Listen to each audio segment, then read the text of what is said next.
साथियों जय हिंद। आज एक ऐसा वेलफेयर का टॉपिक जिसके ऊपर आज बात करेंगे वो है एक सर्विसमैन एजुकेशन जो चिल्ड्रन अलाउंस है उसके बारे में बात करेंगे। कई भूतपूर्व सैनिकों का मैसेज आया सर मेरे लिए कि फॉर्म को कैसे फिल किया जाए, कईयों का तो लॉगिन नहीं हो रहा है। तो आपको स्टेप वाइज स्टेप सब बताया जाएगा, कैसे फॉर्म फिलअप करना है, कैसे फ़ोटो को अपलोड करना है। आप खुद अपने मोबाइल या अपने लैपटॉप से इस फॉर्म को फिलअप कर सकते हैं। और अभी फॉर्म खुल चुका है। मैं तो काफ़ी लेट हो गए इसे बनाने में, लेकिन कईयों ने बोला सर नहीं भरा जा रहा है, तो मैंने सोचा कि एक बार आपके लिए वीडियो बना दूँ। तो आपने सबसे पहले करना क्या है, अपना मोबाइल या लैपटॉप लेना है। केंद्रीय सैनिक बोर्ड की जो आधिकारिक वेबसाइट है या ऑफिशियल वेबसाइट है उस पर चला जाना है। उस पर जाने के बाद आपको ऐसा इंटरफेस देखने को मिलेगा। यहाँ पर राजनाथ सिंह जी मिलेंगे, ऑनरेबल डिफेंस मिनिस्टर हमारे। उसके बाद अगर आप नए रिटायरमेंट हैं और आप पहली बार सीए ले रहे हैं तो आपको यहाँ पर लिखा हुआ है रजिस्टर, इस पर क्लिक करना है। तो आपको पूरी डिटेल भरनी पड़ेगी, लेकिन मैं बात करूँगा जो प्रीवियस भूतपूर्व सैनिक है जिन्होंने पहले भर चुके हैं, लॉगिन करना है तो उन्होंने कैसे फॉर्म को फिल करना है, क्या क्या क्राइटेरिया होगा। सबसे पहले उन्होंने लॉगिन पे क्लिक करना है। इस लॉगिन पे जैसे ही ये लॉगिन पे वो क्लिक करते हैं तो उनके सामने इंटरफेस देखने को मिलेगा। केंद्रीय सैनिक board secretary, department of ex serviceman welfare, ministry of defence, government of India, ये वाला इंटरफेस उनको देखने को मिल जाएगा। वहाँ पर सबसे पहले आ जाएगा यूज़र नेम। जैसे आप लॉगिन करोगे तो यूज़र नेम, अब यूज़र नेम क्या है, जो आपकी ईमेल आईडी है ना वो आपकी यूज़र नेम है। ठीक है, आपका मान लीजिए कोई नाम है लखन सिंह @gmail.com, आपके मोबाइल में आपकी आईडी होगी जो आपने कनेक्ट कर रखी होगी पेंशन आते समय। अपना पासवर्ड आप यहाँ पे फिलअप कर सकते हैं।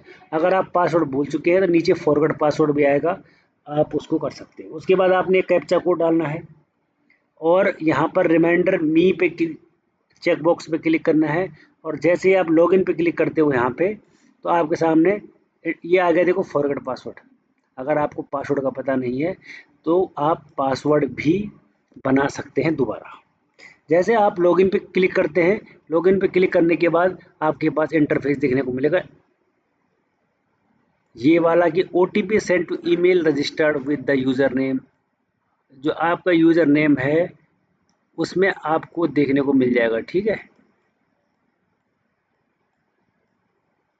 उसके बाद आपके जो इस ईमेल आईडी पे एक OTP आएगा। OTP आपने यहाँ पे फिल करना है। फिल करने के बाद आपको वेरीफाई पे क्लिक करना है।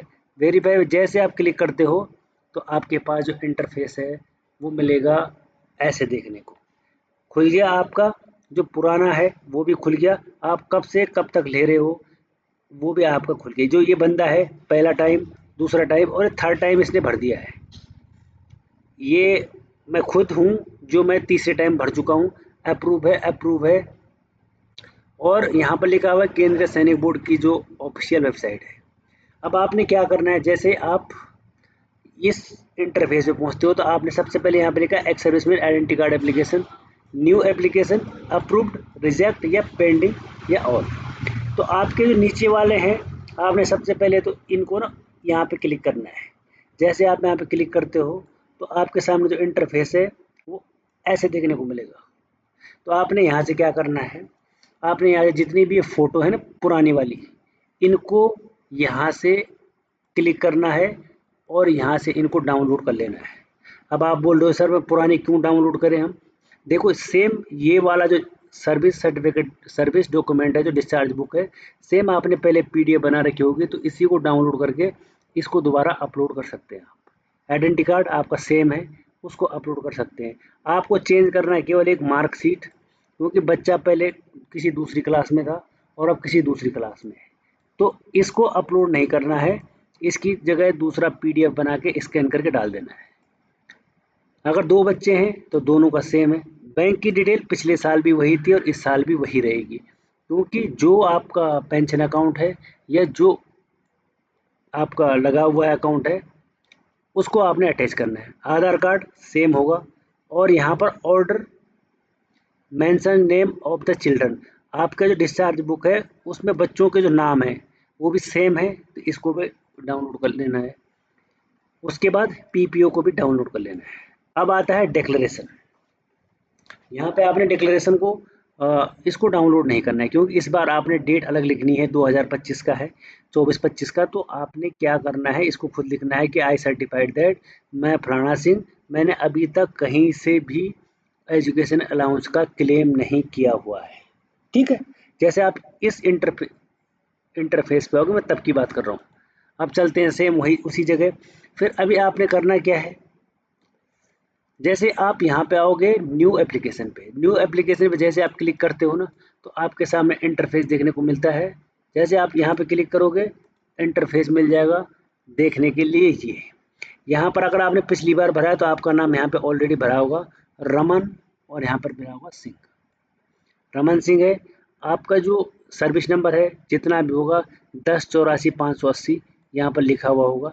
और आधार कार्ड का जो नंबर है वो आपको पिछले साल की तरह यहाँ पर मिल जाएगा, रैंक भी मिल जाएगा, डेट ऑफ बर्थ आपको मिल जाएगी, और जो डिस्चार्ज है ये भी आपको मिल जाएगा, डेट ऑफ एनरोलमेंट मिल जाएगी।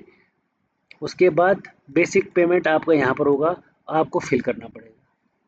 आपकी जो character at the time of discharge, जब आप रिटायर आए थे तो आपका करेक्टर कैसा था, आता है आपके डिस्चार्ज बुक में लिखा होगा एग्जाम्पलरी, गुड, बैड, जो भी होगा तो आपको यहाँ पर फिल करना पड़ेगा। फिल क्या, ऑलरेडी फिल रहता हो ना अगर आपने पहले ही भरा है तो। उसके बाद यहाँ पर कुछ नहीं है, फिर आओगे आप नीचे, नीचे आपने पूरा एड्रेस लिखना है आपने यहाँ पे, क्या आपका घर का एड्रेस क्या है, आपका मोबाइल नंबर कितना है, आपकी ईमेल आईडी क्या है, उसके बाद कौन सा शहर है, कौन सा गांव है, कौन सा विलेज है, कौन सा डिस्ट्रिक्ट है, पिन कोड आपने यहाँ पर ऑलरेडी मेंशन रहता है यहाँ पे, है ना, यहाँ पे सब मेंशन रहता है, इसकी टेंशन लेने की कोई बात नहीं है। उसके बाद अकाउंट होल्डर का नाम क्या है, बैंक का नाम क्या है, और ब्रांच का नाम यहाँ पे क्या है। मतलब बैंक तो एसबीआई हो जाएगा, लेकिन जो ब्रांच है आपका यहाँ पर आएगा एसबीआई गोरखपुर, एसबीआई भागलपुर। तो जो भी ब्रांच होगी वो आपको लिखनी पड़ेगी। उसके नीचे आओगे, यहाँ पे लिखना पड़ेगा आपको अकाउंट नंबर, और उसके नीचे आईएफएससी कोड आपको सही सही लिखना पड़ेगा, नहीं तो सोल्जर बोर्ड वाले यहाँ पे रिजेक्ट कर देते हैं, डिक्लाइन कर देते हैं। ठीक है, ओके भाई। यहाँ पर बच्चे का नाम आ जाएगा नीचे अपने आप, और जब आप लिखोगे तो यहाँ पर स्कूल का नाम लिखना है। उसके बाद क्लास कौन सी है, अगर सिक्स्थ में है तो आपने फिलहाल फिफ्थ का लेना है। ठीक है, फिलहाल सिक्स्थ में गया तो सिक्स्थ का नहीं लेना है, फिलहाल आपने फिफ्थ का सीए लेना है। उसके बाद उसकी डेट ऑफ बर्थ कितनी है बालक की, आपने यहाँ पे वो मेंशन कर देनी है। ये सब कुछ करने के बाद फिर आती है डॉक्यूमेंट की बारी। डॉक्यूमेंट हमेशा 1 MB से कम होगा आपका डॉक्यूमेंट, और डॉक्यूमेंट किस में होगा, पीडीएफ में होगा, जेपीजी में होगा, आपको पीडीएफ बनानी पड़ेगी, और 1 MB से कम का उसका साइज होगा। ठीक है, 1 MB से मतलब कम होना चाहिए। तो सबसे पहले क्या है, सबसे पहले सर्विस डॉक्यूमेंट यानी डिस्चार्ज बुक को, आपको डिस्चार्ज बुक की पीडीएफ बनानी है, और पीडीएफ बनाने के बाद आप जैसे यहाँ पे क्लिक करोगे, ये तो अभी हो चुका है फिलहाल, ठीक है, लेकिन जैसे आप यहाँ पे क्लिक करोगे यहाँ पे अपलोड का मैसेज एक सिंबल मिलेगा आपको अपलोड का, आपने यहाँ पे क्लिक करना है। अगर आपकी पीडीएफ सही होगी तो पीडीएफ यहाँ पे अपलोड हो जाएगी। फिर सेकंड नंबर पे आपकी जो मार्कशीट है एक्स सर्विसमैन की, मार्कशीट है, आइडेंटिटी कार्ड का पीडीएफ बनाना है 1 MB से कम, उसको अपलोड कर लेना है। यहाँ पर दोनों ये अगर आपके 2 बालक हैं तो दोनों बालकों का यहाँ पे मार्कशीट को अपलोड करना है। उसमें एक तो स्कूल का स्टैम्प होना चाहिए सबसे ज़रूरी, उसके बाद बच्चों की डेट ऑफ बर्थ उसमें मेंशन होनी चाहिए जो मार्कशीट होगी। ध्यान में रखने वाली बातें हैं, ठीक है, ध्यान देने वाली बातें ये हैं, कहीं आप ऐसे अपलोड कर दो और अगला रिजेक्ट कर दे। डिटेल्स ऑफ बैंक पासबुक का पहला पेज या कैंसल चेक आप इसमें लगा सकते हैं, आपने पहले भी लगाया होगा। आधार कार्ड, और नंबर 7 पे है जो ये होता है बच्चों के नाम, जो डिस्चार्ज बुक है उसके ऊपर बच्चों के नाम होते हैं, उन वो नाम की जो पीडीएफ बना के आपको यहाँ पे अपलोड करना पड़ेगा। और जो नेक्स्ट आता है डिक्लेरेशन, मैंने आपको बताया आई सर्टिफाइड दैट मैं आई फलाना सिंह, मैंने अभी तक कोई भी क्लेम बच्चों का एजुकेशन के बिहाफ पे नहीं लिया है। और लास्ट में आ जाता है आपका पीपीओ।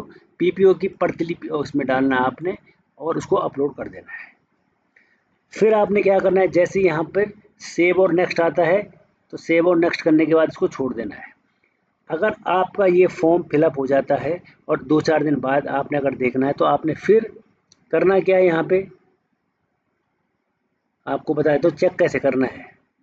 आपने फिर दोबारा वहीं आना है, लॉगिन करना है। जैसे आप लॉगिन करते हो तो आपको फिर ये वाला पेज देखने को मिलता है, इंटरफेस। तो आपने ये जो आँख है ना, इस आँख पे क्लिक करना है और यहाँ पे आपको पूरा खुल के पेज मिलेगा। अब मिलेगा कैसे, ऐसे मिलेगा आपको पूरा पेज।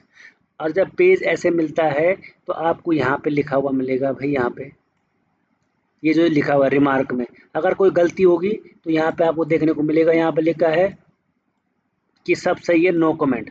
और जैसे दिक्कत होगी तो बोलेंगे यार document note update, document note size, जो भी उन्होंने लिखना होगा इसको पूरा लिख देते हो। ठीक है। अगर किसी को यहाँ पर और भी डाउट है तो आप हमें कमेंट सेक्शन में बता सकते हैं कि सर अभी मेरा ये अपलोड नहीं हो रहा है और मेरा वो अपलोड नहीं हो रहा है।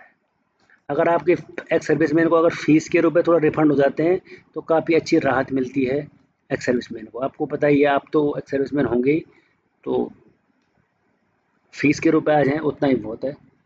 और घर बैठे आप खुद कर सकते हैं इसको, किसी को 100 रुपये या 60 रुपये देने की कोई ज़रूरत नहीं है। आप खुद भी इस काम को कर सकते हो। भूतपूर्व सैनिक इतना वेल क्वालिफाइड होते हैं। ठीक है। तो फिर मिलेंगे एक ऐसी नई अपडेट के साथ, एक ऐसी नई वीडियो के साथ। और अगर आपने चैनल को लाइक, शेयर और सब्सक्राइब नहीं कर रखा है तो चैनल को ज़रूर सब्सक्राइब करें। आपको हर एक वीडियो आपको देखने को मिलेगी वेलफेयर के रिगार्डिंग। किसी की टांग खींचने वाली वीडियो इसमें नहीं मिलेगी और वो भी आप देखते ही होंगे। मैं वेलफेयर वाली वीडियो ही बनाता हूँ। तब तक के लिए थैंक यू और धन्यवाद। Good night.